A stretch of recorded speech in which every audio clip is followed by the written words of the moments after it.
नमस्कार दर्शकवृन्द, म नवराज चालिसे नियमित प्रस्तुति आर्थिक कार्यक्रम बीच टकमा स्वागत छ। आजको यो कार्यक्रममा हामी नेपाल राष्ट्र बैंकको स्थापना दिवसका अवसर पारेर यति बेला राष्ट्र बैंकै प्राङ्गण बालटारमा छौँ र नेपाल राष्ट्र बैंक विक्रम सम्वत 2013 साल वैशाख 14 गते स्थापना भएको थियो।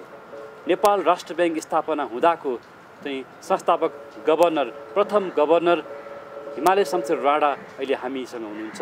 उहाँसँग आज हामी मुलुकमा केन्द्रीय बैंकको भूमिका र नेपालको बैंक वित्तीय क्षेत्रको उतार चढाव र आजसम्म चाहिँ बैंक वित्तीय क्षेत्रले निर्वाह गरेको भूमिकाका बारेमा हामी चर्चा गर्छौँ र नेपाल राष्ट्र बैंक स्थापना भएको 64औं वर्षमा प्रवेश गरेको छ। यो अवधिलाई नेपाल राष्ट्र बैंकका प्रथम गभर्नरले कसरी हेरिरहनु भएको छ भन्ने विषयमा पनि आज हामी चर्चा गर्छौँ र उति बेला बैंक स्थापना हुँदाको अवस्था र अहिले प्रादेशिक संरचना बनिसकेको छ। मुलुकको सबै तहमा सबै आम नागरिकको पहुँचमा बैंकिङ सेवा अझै पुग्न सकिरहेको छैन। सबै स्थानीय तहमा बैंकिङ सेवा पुर्याउने भनेर सरकारले आफ्नो कार्यक्रम अगाडि बढाएको छ, तर सबै नागरिकको पहुँचमा बैंक वित्तीय सेवा पुग्न सकेको छैन। यो सन्दर्भ पनि हामी जोड्न चाहन्छौँ र प्रथम गभर्नर हिमालय शमशेर राणाको उहाँ 91 वर्ष पुरा गरी 92 वर्षमा पनि प्रवेश गर्नुभएको छ। त्यस अर्थमा यहाँको दीर्घ जीवनप्रति पनि हामी शुभकामना व्यक्त गर्छौँ। नवराजी धन्यवाद शुभकामनाको लागि। हामी आज कुराकानी थालौँ। नेपाल राष्ट्र बैंक स्थापना भएको 64औं वर्षमा प्रवेश गर्यो हैन। यहाँ चाहिँ प्रथम गभर्नरको हिसाबमा यहाँसँग धेरै लामो अनुभव छ। कस्तो अनुभव भइरहेको छ तपाईँलाई? 64 वर्ष अगाडि बैंक स्थापना भएको थियो, त्यो अहिले सपना जस्तो लागेको छ मलाई। अब नेपाल राष्ट्र बैंकलाई बैंकिङ चाहिँ नि शब्दकोशमा केन्द्रीय बैंक भनेर वर्गीकरण गरेको छ। वास्तवमा केन्द्रीय बैंक अरू मुलुकहरूमा केन्द्रीय बैंक चाहिँ नि कुन बेला स्थापना हुन्छ भने private sector bank, public sector बैंकहरू धेरै भएपछि तिनीहरूको काम कारबाहीको निरीक्षण गर्ने, सुपरिवेक्षण गर्ने, तिनलाई रेगुलेट गर्ने, तिनको लागि नियमावली बनाइदिने, त्यसको लागि स्थापना भएको हुने हो। तर नेपालमा चाहिँ नि नेपाल राष्ट्र बैंक चाहिँ केलाई स्थापित भयो भने हाम्रो मुलुकमा त्यसबेला 12-13 सालतिर नेपाल अधिराज्य पोलिटिकल्ली एउटै भए पनि एउटै अधिराज्यमा दुईटा मुद्रा चलन चल्तीमा थियो। दुईटा, नेहरू र भारु। उपत्यका र पहाडमा नेपाली रुपियाँ चलन चल्तीमा हुन्थ्यो। झापादेखि कैलालीसम्म तराई क्षेत्रमा भारतीय रुपियाँ चलन चल्तीमा मात्रै होइन कि कानुनी ग्राह्य पनि भारतीय रुपियाँ मात्रै थियो। भनेको मतलब के भने सरकारले मालपोत पनि भारूमै उठाउने, खर्च पनि भारूमै गर्ने, यस्तो एउटा डुअल करेन्सीको अवस्थालाई चाहिँ अन्त्य गर्नु पर्यो भन्ने राजा महेन्द्रलाई मनमा लागेर उहाँले चाहिँ नि अब डुअल करेन्सी समाप्त गरेर नेपाल अधिराज्यभर नेपाली मुद्रा मात्रै चलन चल्तीमा ल्याउनलाई कस्तो निकायले यो समस्यालाई सम्बोधन गर्ने भन्दाखेरि नेपाल बैंकबाट गर्नलाई प्राइभेट निजी सेयरवालाहरू पनि भए हुनाले नेपाल बैंकले उयो गर्न मिलेन। सरकारी निकायले गर्न नसक्ने हुनाले नेपाल राष्ट्र बैंक खडा गरेर एउटा लक्ष्य चाहिँ नि देशभरि नै नेपाली मुद्रा चलन चल्तीमा ल्याइदिने, भारतीय मुद्राको चलन चल्ती समाप्त गर्ने भन्ने एउटा लक्ष्य थियो। भारू नोट नै हामीका चलन चल्तीमा थियो। तराईमा चलन चल्ती मात्रै होइन, कानुनी ग्राह्य पनि। नेपाली रुपियाँ नट कानुनी ग्राह्य, भारतीय मुद्रामै पैसा तिर्नुपर्ने, भारतीय मुद्रामै मालपोत उठाउने, भारतीय मुद्रामै अदालतको चाहिँ नि दस्तुर तिर्नुपर्ने, त्यस्तो थियो कि त्यो बाध्यता थियो। भनेपछि कानुनी ग्राह्य भारतीय मुद्रा थियो। जति बेला तपाईँ गभर्नर हुनुभयो नि राष्ट्र बैंकको, गभर्नर भएपछि गभर्नरले हस्ताक्षर गरेको नोट होइन, यहाँकै हस्ताक्षरमा चाहिँ त्यो नोट निष्कासन भयो र त्यो देख्दा अहिले त्यो नोट छ कि छैन, कहाँ छ? हिमालय शमशेर राणा गभर्नर नेपाल राष्ट्र बैंक लेखिएको नोट यहाँसम्म पनि होला अथवा बजारमा छन् होला। त्यो क्षणको अनुभव त साह्रै मजा छ होला नि त। सही गरियो, गभर्नर भइयो, तर त्यो आफूले सही गरेको नोटको भ्यालु त्यस्तो बढ्ला भन्ने थाहै भएन। अहिले मसँग छैन, आफैले हस्ताक्षर गर्नुभएको नोट छैन। अब त्यो बेलामा कलेक्सन गरिएन। म फेरि 5 वर्षको टर्ममा 4 वर्ष 8 महिना गभर्नर भएपछि 77 सालको चाहिँ नि महेन्द्रको सिभिल सर्भिसको पर्यन्त म पनि बर्खास्त भएँ। त्यसो भएपछि म 24 वर्ष चाहिँ विदेश गएँ कि त्यस कारणले त्यो नेपाली नोटको आफूले सही गरेको नोटहरू सङ्कलन गर्ने राख्ने समय मिलेन। अहिले मसँग केही पनि छैन। भनेपछि यहाँले आफूले हस्ताक्षर गर्नुभएको नोट यहाँसँग छैन अहिले? छैन। मलाई बर्खास्त गर्नु अगाडि राजा महेन्द्रलाई चाहिँ नि मैले हामीले निकाल्न लागेको नयाँ नोटहरू 2 रुपियाँ 5 रुपियाँ 10 रुपियाँ नोटहरू उहाँको सही गर्नलाई नम्बर नभएको स्पेसल उहाँलाई सही गर्न दिएको थिएँ। उहाँले सही गरेर बक्सेको थियो। त्यो नोट मात्रै मसँग छ र त्यो नोट अहिले मैले मेरो छोरालाई एउटा लिगेसीको रूपमा दिएको छु, महेन्द्रको सही भएको। यहाँले हस्ताक्षर गर्न थाल्नु भएपछि अनि नेपालमा नोटको चलन चल्ती सुरु भयो? पहिले पनि सुरु भइसकेको थियो। जुन शमशेर माझको पारादेखि नै सुरु भयो। अब यहाँले जुन आफूले हस्ताक्षर गरेको नोट अहिले यहाँसँग छैन होइन? अब अन्तिम कलेक्टर्स आइटेम भएर छ। बिचबिचमा मान्छेहरू आउँछन्, मसँग छ भन्छन्। अब 100 रुपियाँको नोट 500 जान्छ भन्छन्।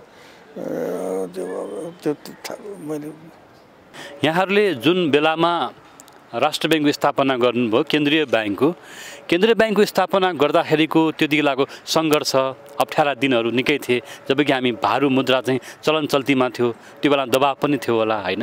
त्यो ब्याङ्क खोल्नको लागि पनि गाह्रो भयो होला? थिएन, जवाब थिएन।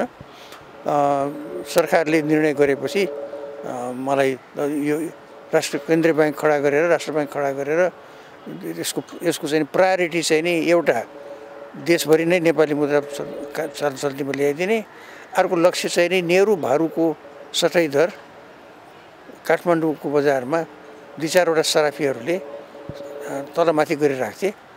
पेन्सन थापेर नेपालीहरू भारतबाट फर्किँदाखेरि बेलायतबाट फर्किँदाखेरिमा सस्तो भाउमा भारू किन्ने, दसैँको ताकत चाहिँ नि मालमत्ता इम्पोर्ट गर्नुपर्ने हुनाले त्यही सस्तोमा किनेको नोटहरू बढी भाउमा बेच्ने, त्यसबाट फाइदा उठाउने।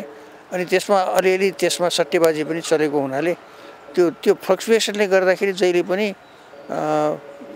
मालतालको भाउ बढ्ने, उपभोक्तालाई चाहिँ नि त्यसको मार पर्ने हुनाले त्यो भारू नेहरूको सटाइ दर पनि स्टेबिलाइज गरिदियो भन्ने दुईवटा लक्ष्य। एउटा देशभरि नै नेपाली मुद्रा चलन चल्तीमा ल्याइदियो भन्ने, अर्को चाहिँ नि नेहरू भारूको सटाइ दर स्टेबिलाइज गरिदियो भन्ने मेन त्यो दुईवटा लक्ष्य। त्यसको साथसाथै केन्द्रीय ब्याङ्क भएपछि यो चाहिँ सरकारको ब्याङ्कर पनि भयो। पहिले मालअड्डाबाट खर्च गरिने, कौशिक दोसाखानाबाट खर्च गरिने सट्टामा अब चेक प्रणालीद्वारा राष्ट्र ब्याङ्कका शाखा उपशाखाबाट सरकारी खर्च चलन चल्तीमा आउने भयो। अनि त्यस्तै अर्को लक्ष्य के थियो भने नेपाली नोट निष्कासन चाहिँ नि एउटा साइन्टिफिक तरिकाले नोट निष्कासन गर्नुपर्ने हुनाले नेपाली नोट निष्कासनको सुप्रबन्ध गर्ने भन्ने तेस्रो लक्ष्य थियो। र चौथो चाहिँ नि नेपालमा ब्याङ्किङ सिस्टमको सम्वर्धन गर्ने, किनभने त्यो बेलासम्म दूरदराजका क्षेत्रहरूमा त मुद्राबाटै कारोबार नभएर बाटरबाट कारोबार हुन्थ्यो। त्यति बेला ब्याङ्क थिएन होइन कि देशभरि चाहिँ नि कोइन सिक्काबाट चाहिँ नि आम्दानी खर्च भुक्तानी हुन्थ्यो। त्यति मात्रै नभएर दूरदराजका क्षेत्रहरूमा त बाटर, चामल कोदो दिएर चामल साट्ने, कोदो दिएर खसी बोका किन्ने बाटर सिस्टम पनि थियो है। त्यसैले त्यसलाई आधुनिकरण गर्नु पर्यो, मोनेटाइज गर्नु पर्यो इकोनोमीलाई भन्ने अर्को लक्ष्य थियो। त्यसको लागि ब्याङ्किङ सिस्टमको पनि प्रवर्धन गर्ने भन्ने त्यो अर्को लक्ष्य, 4वटा लक्ष्य थियो। त्यस्तो अप्ठ्यारो बेलामा यो ब्याङ्क स्थापना भएको रहेछ होइन? आज राष्ट्र ब्याङ्क स्थापना भएको 64 वर्ष पुरा भयो भनौँ न, र मुलुकले एउटा चाहिँ ब्याङ्क वित्तीय क्षेत्रमा निकै फड्को मारेको देखिन्छ। र अझै पनि आम नागरिकको पहुँचमा यहाँले भन्नुभएको सबै दूरदराजका जनताको पहुँचसम्म ब्याङ्किङ सेवा पुग्न सकेको देखिँदैन। जनता अझै पनि ठुलो सङ्ख्यामा ब्याङ्कसम्म आइरहेको अवस्था छैन। सबै नागरिकसम्म ब्याङ्क पुग्न चाहिँ आवश्यक छ नि होइन? अब अहिले धेरै आज गभर्नर साहबको चाहिँ नि जो भाषण दिनुभयो त्यसबाट थाहा भयो कि 175वटा वित्तीय संस्थाहरू नेपालमा भइसकेका रहेछन् है। त्यो पुगेको छैन। धेरै ठाउँमा ब्याङ्कहरू खुलिसके, सरकारी ब्याङ्कहरू निजी क्षेत्रका ब्याङ्कहरू तैपनि सबै नेपालको चाहिँ सबै क्षेत्रमा का मान्छेले उपयोग गर्न सक्ने गरिकन ब्याङ्किङको चाहिँ सेवा इस्टाब्लिस भइसकेको छैन। त्यसको लागि अब सरकारले के गर्यो भने खोल्नै पर्ने भन्ने एउटा अभियान चलाएर त्यहाँको मान्छे त्यससँग ब्याङ्क खाता खोल्न पैसा छैन भने सरकारले ब्याङ्कले नै 100 रुपियाँ हालिदिने ब्याङ्क खाता चाहिँ नि खोलेर किनभने सरकारले चाहिँ नि गरिबी निवारण गर्नको लागि गरिबहरूलाई चाहिँ नि अनुदान दिँदाखेरिमा त्यो खाता उसैको खातामा पैसा दियो भने उसले पाउने नत्र त्यो सरकारले दिएको अनुदान पनि बीचमा अरूले खाइदिने भएको हुनाले त्यो क्याम्पेन गरिबी निवारणलाई प्रभावकारी बनाउनलाई पनि ब्याङ्क खाता चाहिएको छ। त्यसको लागि ब्याङ्क खाता खोल्ने एउटा अभियान चलाएको छ। आज राष्ट्र ब्याङ्कको स्थापना दिवस पनि भएको हुनाले यो यहाँ प्रथम गभर्नर पनि भएको नाताले त्यति बेला तत्कालीन समयमा राजा महेन्द्रले कुन उद्देश्य लिएर अहिले पनि भन्नुभयो उद्देश्य त तपाईलाई कुन आशयबाट ल तपाईले चाहिँ अब राष्ट्र ब्याङ्कमा चाहिँ गभर्नर भएर काम गरिदिनुहोस् भन्ने उहाँको आशय कस्तो थियो अथवा कसरी त्यो कुरालाई जोडजम्मा भयो होला भन्ने लाग्छ यहाँलाई? त्यो कुरालाई स्मरण चाहिँ यहाँले केही कुरा भनिदिन सक्नुहुन्छ? अब केन्द्रीय ब्याङ्क चाहिँ नि अरू मुलुकमा पनि स्थापना हुँदाखेरि सामान्यतया भारतमा भनौँ वा बङ्गलादेशमा भनौँ वा पाकिस्तानमा अर्थ मन्त्रालयमा काम गरेका अर्थ मन्त्रालयमा सचिव भएका मान्छेहरू नै गभर्नर हुन्छन्। त्यस कारणले म पनि 5 वर्ष अर्थ सचिव भइसकेका हुनाले 7 सालदेखि 12 सालसम्म अर्थ सचिव भइसकेका हुनाले र मेरो पर्फर्मेन्स सायद राम्रो लागेको हुनाले मलाई चाहिँ नि त्यो गभर्नर नियुक्त गरेर त्यो राष्ट्र ब्याङ्कको जिम्मेवारी सुम्पिने उहाँले निर्णय गरिबस्यो। अर्थ सचिव भइसकेको नाताले चाहिँ ल तपाईँ गभर्नर सम्हाल्नु भन्नुभयो उहाँले भनेपछि के कस्ता उतार चढावहरू आए सुरुका दिनमा? साह्रै गाह्रो पऱ्यो किनभने सबभन्दा गाह्रो त के भने नोट निष्कासनको सुप्रबन्ध गर्न त गाह्रो थिएन।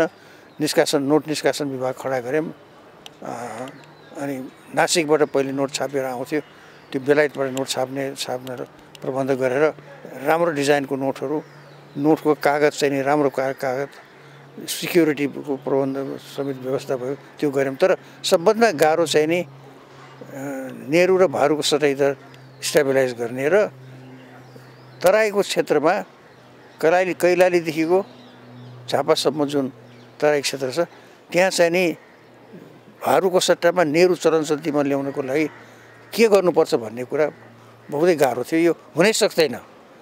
यो तराई क्षेत्रमा जहाँको मानिसले चाहिँ नि हरेक दिन चाहिँ नि सिमाना पारी गएर खरिद बिक्री गर्छन्, माल सामान किन्छन्, हाट बजारमा गएर सामान किन्छन्, छोराछोरी त्यहीँ पढ्छन्, बिहाबारी त्यहीँ हुन्छ भने तिनीहरूले चाहिँ नि सरकारले भन्दैमा भारू चलनचल्ती त्यागेर नेहरू चलनचल्तीमा गर्दैनन् भने त्यो साह्रै गाह्रो चाहिँ हुनै सक्दैन भन्ने थियो। भनेपछि भारू नोटलाई विस्थापित गर्नु अथवा हाम्रो समाजमा हाम्रो चाहिँ मधेसमा तराईमा अथवा काठमाडौँ अथवा पहाडी क्षेत्रमा नि पैसाको चाहिँ चलनचल्ती नभएको अवस्था र यता चाहिँ अरू जिल्लामा अथवा मधेसका जिल्लामा भारू नोटको चाहिँ प्रयोग थियो। पहाडको कुरा होइन, भारू तराई क्षेत्रमै भारू मात्रै चलनचल्तीमा थियो। त्यो विस्थापित गरेर नेपाली चलनचल्तीमा ल्याउनलाई उनीहरूले खुसी राजीसँग भारूको चलनचल्ती त्यागेर नेपाली मुद्रा चलनचल्तीमा ल्याउनलाई किन मान्छन् उनीहरूले? त्यो मान्दैन त्यस कारण हुनै सक्दैन भन्ने थियो। त्यो हामीले सफल भयौँ हामी त्यो गर्नलाई। कसरी सफल भयौँ भन्ने कुरा लामो कुरा छ, त्यो कुरा गर्ने भए कुरा गरौँला। अलिकति थोरै नेपालको भूगोलमा नेपालको सीमा चाहिँ क्षेत्रभित्र भूगोलभित्र नेपाली रुपियाँलाई अथवा नेपाली मुद्रालाई चलनचल्तीमा ल्याउन निकै गाह्रो भयो भन्ने कुरा यहाँले भन्नुभयो। त्यसलाई स्थापित गर्न पनि यहाँले निकै खालको मेहनत। अब मेन कुरा के आयो भने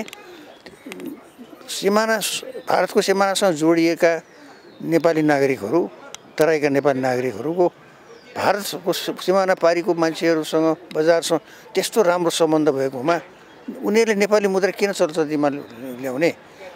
उनीहरूले चलनचल्ती त्यस बेलामा गर्छन् जुन बेलामा उनले भारूबाट नेहरूबाट भारूमा सहजताका साथ सटाइ गर्न सक्ने सुविधा भयो भने गर्छन् उनीहरूले। त्यसको लागि सटाइको व्यवस्था चाहियो।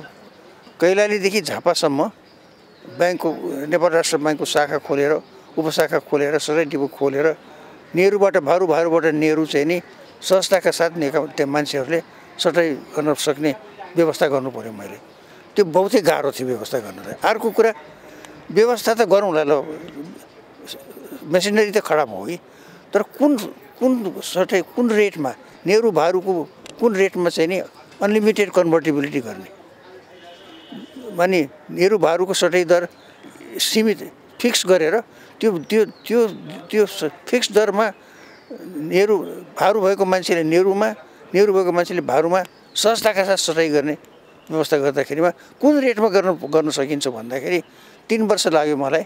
झापादेखि कैलाली कञ्चनपुरसम्मका ठाउँमा अफिस खडा गरेर त्यहाँबाट नेहरू भारूको डिमान्ड एन्ड सप्लाईको स्ट्याटिस्टिक्स लिएर अनि 160 को दरमा हामीले चाहिँ नेहरू भारूको दर तोक्यौँ भनेदेखि हामीले अनलिमिटेड कन्भर्टिबिलिटी दुईवटा कन्भर्ट गर्न सक्छौँ भन्ने निर्णय गरेर गरे हौँ।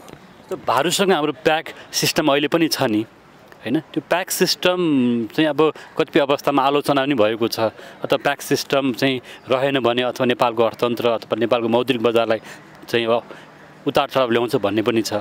अलिकति प्याक सिस्टमको बारेमा हामीसँग नेहरू र भारूको जुन प्याक सिस्टम छ त्यो विषयमा अलिकति भनिदिनुहोस् न। अब एक थरी मान्छेहरूले के भन्छन् भने यो सटै दर चाहिँ नि अमेरिकामा भनौँ बेलायतमा भनौँ पेक सिस्टम छैन, बजारलाई छोडिदिएको छ। बजारमै चाहिँ नि पाउन्डको लागि डिमान्ड एन्ड सप्लाई, अमेरिकाको बजारमा डलरको लागि डिमान्ड एन्ड सप्लाई, ट्रेडले गर्दाखेरि ब्यालेन्स अफ पेमेन्टले गर्दाखेरि हुन्छ, त्यो बजारलाई छोडिदिनुपर्छ भन्ने एक थरी भनाइ छ। तर त्यो त्यो त्यो त्यो त्यहाँ त्यसरी कसरी सम्भव भएको छ भने त्यहाँको बजार चाहिँ नि फ्रीली एकदमै फ्री छ। त्यो बजारमा कतैको गभर्मेन्टको दबाब छैन, कसै लबीको दबाब छैन, प्योर डिमान्ड एन्ड सप्लाईको भरमा करेन्सीको भाउ तोकिन्छ कि। तर हाम्रो जस्तो मुलुकमा चाहिँ नि जहाँ चाहिँ नि फ्री मार्केट छैन, लबी छ, चलखेल गर्ने मानिसहरू छ, त्यो ठाउँमा चाहिँ नि बजारमा छोड्दाखेरि मात्र सट्टाबाजहरूले मुद्राको चाहिँ सटै दर हेरफेर गरेर नाफा कमाउनेहरूले फाइदा उठाउँछन्। त्यस कारणले हाम्रो जस्तो मुलुकमा चाहिँ नि पेक सिस्टम फिक्स रेट नै राम्रो छ हामीलाई। र 60 वर्ष भयो 160 को दर रहेको, त्यो 60 वर्षसम्म त्यो 160 रहँदाखेरिमा नेपालको अर्थतन्त्रलाई के फाइदा भयो भने फरेन एक्सचेन्ज फ्लक्चुएसनको रिस्क चाहिँ नि इन्डस्ट्रियलिस्टले व्यापारीहरूले बिहोर्नु परेन। धेरै मुलुकमा भारतमा निर्भरको त कुरा होइन, भारत र भारूको फिक्स रेटले गर्दाखेरि डलरको पाउन्डको दर पनि त्यसैबाट फिक्स्ड हुन आउँछ। त्यो पेक सिस्टम भएको हुनाले नेपालको चाहिँ नि इन्डस्ट्रियलिस्टहरूलाई एक्सपोर्ट गर्दाखेरि, नेपालको चाहिँ नि इम्पोर्टर्सहरूलाई इम्पोर्ट गर्दाखेरिमा फरेन एक्सचेन्ज यो रेट फिक्स छ भन्ने कुरा एउटा स्टेबिलिटीको एउटा पिलर जस्तो त्यो फिक्स्ड रेट भइदियो कि, त्यसले गर्दाखेरि व्यापार गर्न इन्डस्ट्री चलाउन सजिलो भयो। पेक सिस्टमको चाहिँ विकल्पमा जानु भएन हामी। अब मेरो विचारमा नेपाल जस्तो मुलुकमा जहाँ चाहिँ नि मार्केट एकदमै फ्री छैन, त्यसमा चाहिँ नि मार्केटलाई छोडेर हामी जान्न सक्दैनौँ। फिक्स रेट सिस्टम पेक सिस्टमै चाहिन्छ भन्छु। जस्तो यहाँले आफ्नो अनुभवलाई भन्दाखेरि भारतसँग खुला सिमानाको कारणले गर्दा त्यति बेला पनि जति बेला नेपाल राष्ट्र ब्याङ्कको स्थापना भयो, भारू नोटलाई विस्थापित गरेर चाहिँ नेपालको रुपियाँलाई स्थापित गर्नलाई अथवा जनस्तरमा प्रयोग गर्न निकै गाह्रो भएको थियो। र अहिले पनि खुला सिमानामा चाहिँ बेला बखतमा नक्कली नोटको कारोबार हुने अथवा खुला सिमानामा तस्करीका कुराहरू हुने होइन, अवैध मुद्राको कारोबार हुने भन्ने कुरा अहिले पनि छ नि त? कमै छ। खालि नेपाली भारतीय नोट चाहिँ नि पाकिस्तानीहरूले चाहिँ नि जारी नोट चाहिँ छापेर ल्याएर टेरोरिस्टहरूलाई इन्डियामा चाहिँ नि फन्डिङ गर्नको लागि युज गरिरहेछ भन्ने नक्कली नोटको कुरा त्यहाँ छ। अलिअलि हाम्रो नोटको पनि नक्कल गरेर बजारमा ल्याएछ, तर त्यस्तो प्रब्लम छैन। नेपाली नोटलाई पनि नक्कली नोट बनाएर त्यस्ता गिरोहहरू चाहिँ छन् अहिले? बहुतै सानो छ, त्यस्तो विधि ठुलो सङ्ख्यामा भएको कहाँबाट भएको छैन। यस्तो गिरोह जुन नक्कली नोटको कारोबारमा संलग्न छ नि, मतलब थोरै छन् अथवा त्यो नक्कल गर्नलाई आजकल त कम्प्युटर भएको हुनाले डिजाइन गर्न त केही गाह्रो छैन कपी गर्न। तर त्यो हरेक नोटमा चाहिँ नि सिक्युरिटी फिचर्स हुन्छ, एउटा सिक्युरिटी थ्रेड हुन्छ। त्यो नेपाली नोट हेर्नुभयो, यसो छामेर हेर्नुभयो भने 1 रुपियाँ 2 रुपियाँको होइन, 10 रुपियाँको 20 रुपियाँको 50 रुपियाँको नोटमा चाहिँ नि सिक्युरिटी थ्रेड हुन्छ कि त्यो सिक्युरिटी थ्रेड चाहिँ नि बजारमा पाइँदैन। गाह्रो छ त्यो सिक्युरिटी थ्रेट मान्छेले छाप्ने बित्तिकै त्यो छैन भनेदेखि नक्कली नोट थाहा भइहाल्यो। हामी आफ्नो देशको नोटलाई माया गर्दैनौँ, त्यसलाई राम्रोसँग सुरक्षा गर्दैनौँ अथवा भनौँ न सफा राख्दैनौँ भन्ने कुरा उठिरहेको छ। हाम्रा सुरक्षा निकायले देशभित्र भूगोलभित्र आफ्नो देशको नोटलाई राम्रोसँग चाहिँ विनिमयमा ल्याउनको लागि, कारोबारमा ल्याउनको लागि के गर्नु पर्ला भन्ने सुझाव यहाँको सुझाव छ। नेपाली नोट चलन चल्ती राम्रोसँग भइरहेछ। अब तराईको मान्छेहरूले पनि जब त्यहाँ भारतीय मुद्राको चलन चल्ती गएर नेपाली मुद्रा चलन चल्तीमा आएपछि मलाई आएर के भने हामीलाई त यो हामी नेपालको राज्यको नागरिक हौँ भन्ने महसुसै भएको थिएन, किनभने हामीहरूले चाहिँ नि भारूमै किनबेच गर्थ्यौँ र हाम्रो पाठशालामा पनि राजेन्द्र प्रसाद चाहिँ नि president, Jawaharlal Nehru prime minister भनेर पढिराखे। नेपाली नोट चलन चल्तीमा ल्याउनु परेपछि हामी त नेपाल अधिराज्यको नागरिक रहेछौँ भन्ने बल्ल हामीलाई फिलिङ भयो भन्ने। त्यो तराईमा चाहिँ नेपाली नोट भारतीय मुद्रा विस्थापित भएर नेपाली नोट भएपछि एउटा राष्ट्रियताको ठुलो सम्वर्धन भयो। एउटा पोलिटिकली नेपाल अधिराज्य थियो तर इकोनोमिकली करेन्सी वाइज चाहिँ नि एकत्रित भएको थिएन। नेपालको अर्थतन्त्र करेन्सी वाइज एकीकृत भयो। आर्थिक रूपमा पनि नेपाललाई एकीकरण गरियो भनौँ न, देशको एउटा भूगोललाई बाँधियो, सीमा बाँधियो होइन। जस्तो यहाँले भन्नु पनि नि, जसले नेपालको राष्ट्रियतालाई जोगायो। जबकि राष्ट्र ब्याङ्क स्थापना भएपछि नेपालको सबै भूगोलमा, तराईका भूगोलहरूमा अथवा पहाडका भूगोलहरूमा नेपाल नोटको चलन चल्तीले चाहिँ नेपालीको अपनत्वलाई बढायो नि त होइन। त्यही हो। जस्तो अब आज यहाँले जुन अब भनौँ न यहाँले स्थापना गर्नुभएको नेपाल राष्ट्र ब्याङ्क, केन्द्रीय ब्याङ्कको भूमिका र आज देशभरि चाहिँ विभिन्न ब्याङ्क वित्तीय संस्थाहरू, वाणिज्य ब्याङ्क, विकास ब्याङ्क होइन, लघु वित्त ब्याङ्क अथवा वित्त कम्पनी, फाइनेन्स कम्पनीहरू, सहकारीहरू धेरै आइसकेका छन् नि होइन। यो सबैलाई व्यवस्थित गर्न नसकेको हो, यसलाई एउटा सुदृढ गर्नुपर्ने अझ पनि आवश्यकता त छ त। अब त्यो पहिलेको चाहिँ नि दुईवटा लक्ष्यहरू अघि मैले भने नि त्यो हासिल गरिसकेपछि अब अहिले आएर चाहिँ नेपाल ब्याङ्कको चाहिँ नि भूमिका चाहिँ नि केन्द्रीय ब्याङ्कले निर्वाह गर्नुपर्ने जो भूमिका हो त्यो के भने अरू ब्याङ्कहरूलाई निरीक्षण गर्ने कारोबार, अरू ब्याङ्कहरूलाई चाहिँ नि रेगुलेसन गर्ने त्यो काम गरिराखेको छ कि। अब अहिले आएर चाहिँ नि राष्ट्र ब्याङ्कले चाहिँ नि हरेक ब्याङ्कको चाहिँ नि हरेक वर्ष एकचोटि निरीक्षण गर्छ, रिपोर्ट दिन्छ, सचेत गराउँछ, सुझाव दिन्छ। त्यसले गर्दाखेरि अहिले नेपालको ब्याङ्किङ क्षेत्रको अवस्था कस्तो छ भनेर तपाईँले तुलना गर्नुभयो भने भारत, बङ्गलादेश, पाकिस्तानको ब्याङ्किङ क्षेत्र र हाम्रो ब्याङ्किङ क्षेत्रको तुलना गर्नुभयो भने नेपालको ब्याङ्किङ क्षेत्र चाहिँ नि सबैजना अन्तर्राष्ट्रिय क्षेत्रमा पनि हेल्दियर छ। भारतको भन्दा, पाकिस्तानको भन्दा, बङ्गलादेशको भन्दा हेल्दियर छ। हाम्रो अवस्था राम्रो छ होइन। हाम्रो ब्याङ्किङ क्षेत्र विकृति जहाँ पनि हुन्छ तर हेल्थियर छ। विकृति पनि केही समय त देखियो ब्याङ्क वित्तीय क्षेत्रमा होइन। अनि विकृति भएपछि राष्ट्र ब्याङ्कले त्यसलाई सचेत गराएर सच्याएर अगाडि बढ्छ। एउटा प्रसङ्ग यहाँ प्रथम गभर्नर भएको नाताले अझै पनि किसान जसले चाहिँ बाख्रा पालन गरेको छ, कुखुरा पालन, बङ्गुर पालन अथवा गाई भैँसी पालन अथवा कृषिमा चाहिँ काम गरेका छन्, तर उनीहरूले ब्याङ्कबाट सहज रूपमा कर्जा नपाएको, अझै ब्याङ्कको पहुँच नपुगेको र ब्याङ्क चाहिँ एउटा सीमित वर्गमै, त्यो सीमित वर्गले ब्याङ्कबाट बढी फाइदा लियो। तर आम विपन्न वर्ग जो यहाँले हेर्नु भएको छ गाउँ गाउँको अवस्था, त्यस्ता वर्ग अझै पनि ब्याङ्कसम्म नआएको, ब्याङ्कबाट सहुलियत रूपमा कर्जा नपाएको र ब्याङ्कका सिइओहरू अथवा ब्याङ्कका सञ्चालकहरूले नि ठुलाहरूलाई मात्रै हेरेको, सानालाई नहेरेको भन्ने गुनासो चाहिँ अझै पनि छ। कुनै हदसम्म त्यो आलोचना ठिक पनि हो, तर के हामीले यसमा मनन गर्नुपर्छ भने ब्याङ्कहरूको किसिमका ब्याङ्कहरू छन्। एउटा कमर्सियल ब्याङ्क छ, वाणिज्य ब्याङ्क भन्छ। त्यो वाणिज्य ब्याङ्कले चाहिँ नि व्यापारीहरू, इन्डस्ट्रियलिस्टहरू, इम्पोर्टर्सहरूलाई नै क्लाइन्ट बनाउन खोज्छ। उनीहरूले गरिबलाई चाहिँ लोन दिने कुरा आएन है। त्यसपछि विकास ब्याङ्कहरू छ, उनीहरूले चाहिँ नि कायदाले इन्फ्रास्ट्रक्चर डेभलपमेन्टको लागि लोन दिनुपर्ने हो, तर उनीहरू मिनी कमर्सियल ब्याङ्क जस्तो भएर काम गरिरहेका छन्। तर तपाईँले भनेको जस्तो विपन्न वर्गलाई चाहिँ नि कर्जा दिनको लागि चाहिँ नि लघु वित्त संस्थाहरू खोलिया छन्। अहिले लघु वित्त संस्थाहरू म 15 वर्ष 20 वर्ष अगाडि निर्धन उत्थान ब्याङ्क जस्तो 2-3वटा मात्रै थियो, अहिले चाहिँ त 90वटा लघु वित्त संस्थाहरू सक्रिय छन्।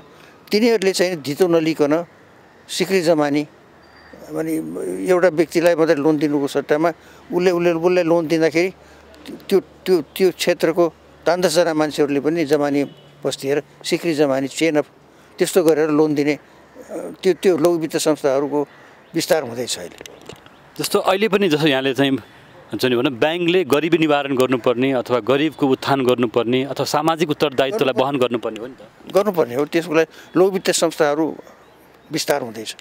र पछिल्लो दिनमा ब्याङ्कहरू केही आलोचित पनि भयो कि ब्याङ्कको मुनाफा धेरै भयो, ब्याङ्कको ब्याज दर धेरै भयो र जसले उद्यमशीलता चाहिँ अगाडि बढ्न सकेन, उद्यमीहरूले कर्जा पाउन गाह्रो भयो अथवा लगानीको रकम भएन, के भएन र ब्याज दर निकै अकासी 14, 15, 16। हामी यो अवस्थामा कसरी समृद्धि अथवा कसरी उद्योग धन्दामा लगानी बढ्न सक्छ त? अब यो ब्याज दर बढेको चाहिँ नि त्यो लिक्विडिटीको क्राइसिस पर्यो एउटा। त्यो के भनेदेखि बजारमा पैसा डिपोजिटमा आएन, गभर्मेन्टले ट्याक्स लगाएर ट्याक्स कलेक्सन गरेर पैसा गभर्मेन्टले ट्याक्सबाट उठाएर राष्ट्र ब्याङ्कमा खातामा जम्मा गर्ने, अनि उनीहरूले चाहिँ नि बजेट पास गरेका प्रोजेक्टहरूमा पनि खर्च नहुने भएपछि गभर्मेन्टले चाहिँ नि बजारबाट पैसा बटुलेर आफ्नो खातामा राख्ने, तर त्यो खर्च गर्न नसकेर कति कोसिस गर्दाखेरि पनि खर्च गर्न नसकेर त्यो बजारमा त्यो पैसा आएन। नआएपछि पैसाको डिपोजिटको कमी भएपछि यो ल अर्थतन्त्रको ल के छ भने जब कुनै चिज स्केर्स भएपछि त्यसको भ्यालु बढेर जान्छ। त्यो डिपोजिटको भ्यालु बढ्दै गएर डिपोजिट बढ्दै गयो। अब त्यो प्रब्लम अहिले आएर मोरलेस रिजल्भ भएको छ। तर ब्याङ्कले चाहिँ धेरै मुनाफा कमायो भन्ने कुरा चाहिँ नि यो व्यापारीहरूले उनीहरूले कारोबार गरेर कति कमाएको छ भन्ने कुरा गौण छ। एउटा मोटर बेच्दाखेरि 5 लाख 6 लाख फाइदा गर्छ एउटा मोटर गाडीवालाले। इम्पोर्टर्सहरूले बजारको चेकिङ गर्दाखेरि 200%, 300% मोर बढाएर बेच्छ बजारमा। एडिडासको जुत्ता किन्न जानुहोस्, एडिडासको चाहिँ नि बेसबल क्याप किन्न जानुहोस्, एडिडासको सर्ट किन्न जानुहोस् है। अब घडीको मोल त्यस्तै छ। त्यस कारणले त्यो उनीहरूले पनि नाफा ब्याङ्कले भन्दा बढी नाफा गर्छ। ट्याक्स तिर्छन् कि तिर्छन् भन्ने अर्को सवाल छ। ब्याङ्कहरूको नाफा त कस्तो भने चोखो नाफा, जति नाफा कमाएको छ त्यसमा पुरा ट्याक्स तिरेर डिभिडेन्ड दिन्छ। बजारमा यो विषय निकै आलोचना चाहिँ उतार चढाव, व्यापारीहरूको एउटा लबी छ, एफएनसिसिआई सिएनआईको लबी भएर यो ब्याज चाहिँ नि बढी भयो भन्ने उहाँहरूको माग छ। अलिअलि गल्ती पनि भयो कस्तो भनेदेखि अब एउटा लोन दिँदाखेरिमा 12%मा लोन दिएको छ कि 1 वर्षलाई दिएको छ। अब त्यही बेलामा बजारमा चाहिँ नि इन्ट्रेस्ट रेट बढ्न गयो, 12.5 भयो भने त्यही 12%मा लोन दिएकोलाई फेरि 12.5 पनि लिने खोजेको थिए ब्याङ्कहरूले। त्यो गर्न नमिल्ने कुरा हो, किनभने 1 वर्षलाई दिएको त 12को 12 हुनुपर्ने नि।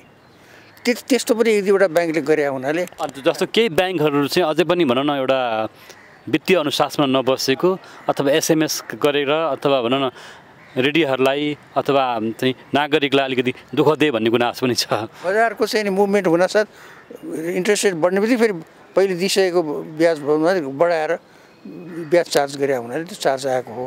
तर अघि ब्याङ्कर एसोसिएसनको प्रेसिडेन्ट ढुङ्गानाजीले भन्नुभयो नि 11-12% को ब्याज चाहिँ नि बढी हो कि त भन्ने कुरालाई पाकिस्तानमा कति छ त ब्याङ्कहरूको ब्याज, इन्डियामा कति छ, त्योभन्दा पनि बढी छ। त्यसकारण तर हाम्रो इकोनोमीको साइज र हाम्रा चाहिँ लगानीकर्ताको क्षमता त कम देखिन्छ नि त। अब अहिले मानिसले त्यो ब्याज लिएर काम गरेकै छन्, फटाएकै छ। खालि